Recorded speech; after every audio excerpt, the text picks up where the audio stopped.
जो हमारी पहली लड़ाई स्टार्ट हुई थी ना, वो यहाँ से स्टार्ट हुई थी।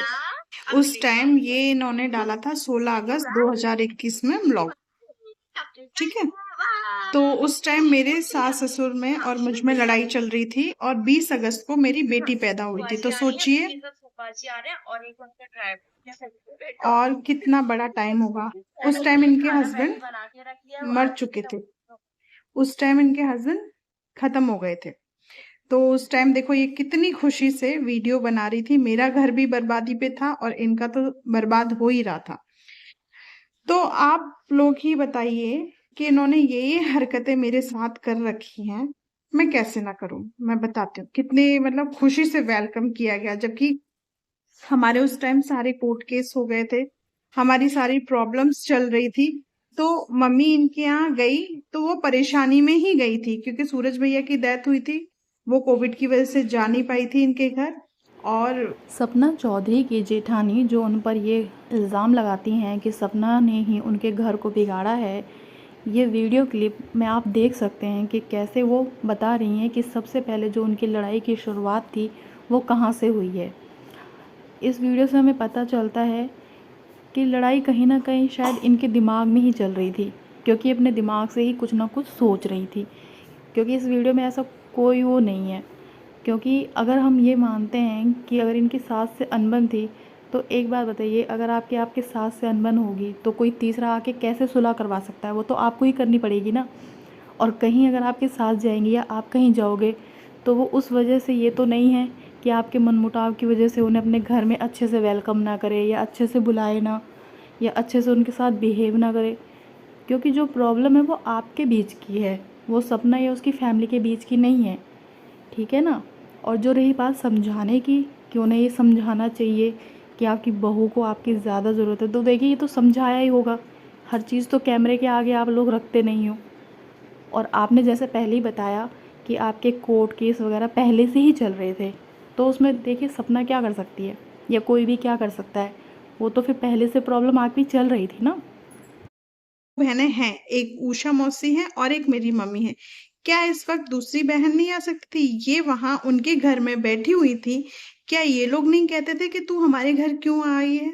तुझे तेरी बहू की जरूरत है, बहू को तेरी जरूरत है, तू अपनी बहू को, इवन इन लोगों को भी उनके साथ आना चाहिए था मुझे देखने के लिए हॉस्पिटल में। इन सबको पता था कि मैं आगरा हॉस्पिटल में एडमिट हूँ, मिलिट्री हॉस्पिटल में, लेकिन ये लोग नहीं आए। जब इन लोगों ने मेरा साथ नहीं दिया, ये आज से नहीं, ये गंदगी इन लोगों ने यूट्यूब पे बहुत पहले से फैलाई है। तो दोस्तों और इनकी ऑडियंस और मेरी ऑडियंस को यही अवगत कराना चाहती हूँ कि देखो ये कितना मेरी फीलिंग्स के साथ खेली है। मैंने बहुत धैर्य रखा, मैं 2021 से इसे देख रही हूँ। इवन जो प्रेगनेंसी टाइम था, पहली बेटी हुई थी, उसका मुझे ब्लॉगिंग दिख नहीं रहा, जब दिखेगा तो मैं उसको भी डालूंगी। जब मेरी सासू माँ ससुर इनके यहाँ पहुंचे तो इनको तो समझाना चाहिए था कि बहू बेटे में लड़ाइयाँ हो जाती हैं, गलतियां हो जाती हैं। इसका मतलब ये नहीं कि 7 महीने का बच्चा बच्चा पेट में रख के और तुम छोड़ के भागो। हाँ, ये सब कुछ, ये सभी तो हो रहा है इनके साथ। कई बार हमारी लाइफ में कई बार हमारी सोच हमें गलत भी साबित कर देती है। और कई बार जो हमारी सोच होती है ज़रूरी नहीं है वो ऐसी ही हो जैसी सिचुएशन हो। कई बार हम भी गलत हो सकते हैं। इस चीज़ को हम सबको एक्सेप्ट करना ज़रूरी है। यहाँ पे रेखा जी को अपना दर्द अपना दुख दिख रहा था, क्योंकि वो उस समय उस दर्द में थी। लेकिन जो एक बहन होती है वो अपने भाई को दुखी देखती है, और ख़ासकर जब उसका जवान बेटा मर गया हो, तो ऐसे में एक बहन को तो आगे आना ही पड़ता है। और रही बात कि वो समझाएँ, तो उन्होंने ज़रूर समझाया होगा। और अगर नहीं समझाया होगा तो देखिए उसमें हम ये तो नहीं कह सकते कि सपना की गलती है।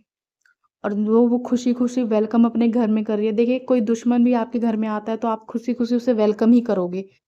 और अगर उन्होंने आने के लिए कहा है तो आप ये तो नहीं कह सकते आप मत आइए। और वो तो बिल्कुल नहीं कह सकती, क्योंकि देखिए वो तो बुआ सास है, वो तो उस घर की बेटी हैं, तो फिर उनका तो कोई हक ही नहीं बनता। तो रेखा जी, कहीं न कहीं आप इस चीज़ में शायद अपनी इनसिक्योरिटी कह सकते हो, या फिर हो सकता है आपका कुछ ना कुछ ऐसा लूज़ पॉइंट है जिसकी वज़ह से आप ये सोचते हो कि सपना आपके घर को बिगाड़ रही है। लेकिन ऐसा हमें तो इस वीडियो में कुछ ऐसा दिखा नहीं, क्योंकि अगर ऐसा कुछ होता तो वो दिखता। आप इस वीडियो से अगर कह रहे हो कि आपकी लड़ाई की शुरुआत हुई है, तो इस वीडियो में ऐसा कोई हमें बात ऐसी दिखती नहीं है, क्योंकि ये साफ क्लियर है, वो अपने भाई के वहाँ गई हैं और आप 7वें महीने की प्रेग्नेंट हैं। लोग 9वें महीने की प्रेग्नेंट को भी छोड़ के जाते हैं अगर कोई ऐसा इमरजेंसी का काम हो तो। और देखिए, मनमुटाव आपके मियाँ बीवी में अगर आ गया है तभी तो वो बात कोर्ट तक गई है ना। जब चीज़ें आप मियाँ बीवी से ही बाहर निकल गई हैं, तो आप किसी और के ऊपर क्यों ज़िम्मेदारी डाल रहे हो? जब तक आप दोनों की बात रहती है तब तक ही तो आप कह सकते हो ना कि आपकी फैमिली की बात है। तो वो बाहर चली गई है, कोर्ट में चली गई है, तो वो फैमिली की बात तो रही नहीं, अब तो वो कोर्ट की बात है। और तीसरा इंसान उसमें कुछ नहीं कर सकता, ना बना सकता है, ना बिगाड़ सकता है। ये तो हमारी खुद की समझदारी होती है। 2 इंसान किसी भी रिश्ते को तभी निभा सकते हैं जब उनकी अच्छी अंडरस्टैंडिंग हो, एक दूसरे के लिए विश्वास हो और प्यार हो। अगर ये चीज़ नहीं है तो कोई भी रिश्ता नहीं निभाया जा सकता। और अगर ये चीज़ है ही नहीं उस रिश्ते में, तो फिर कोई भी उसे तोड़ सकता है।